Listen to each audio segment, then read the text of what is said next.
आज गल्प शीर्षक सत्यज्ञान। एठार गाल्पिक भुवनेश्वर बेहेरा से 1917 मसीह जन्म करते और 2001 मसीह मृत्युवरण करते। से कवितार कहते सारा दुनिया किभली भाव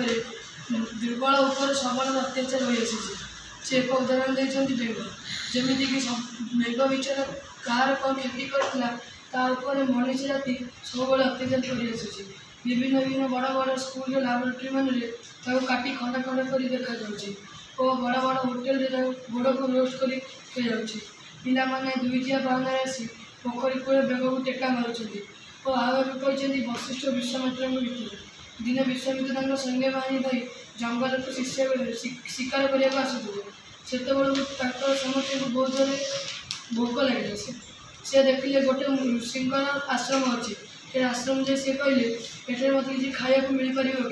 कि वशिष्ठ कहले हाँ मुझे दूसरी आपण मैंने बसतु मुझे दूसरी सी गले कामधेनु गाई को मागिले और कामधेनु गाई देले सी आनी समति देले शेष बेलू विश्वामित्र कहले आपण एत कम समय खाଇବା केमी कले वशिष्ठ कहले मोर एक गाई अच्छी कामधेनु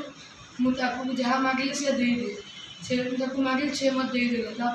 विश्वामित्र कहले मत गाई दरकार मुझे वशिष्ठ कहले ना मुझे पारि सी मत पाखे सब रहे विश्वामित्र सैन्य बाहिनी आने चेष्टा कले वशिष्ठ कलश बुंदे पा धरी छिंची देले और केते सैन्य बाहिनी आगे जमा हो गले और संगे युद्ध कर हारी विश्वामित्र गाई को नहीं पारे सी कहले ये मुझे तपस्या करी तपस्या बल मिले तपस्या कर आसिले भी काटी पारे सी कहले बुद्धि और बल थे कि बुद्धि से बल सब रहा दरकार ये भयानक रखा।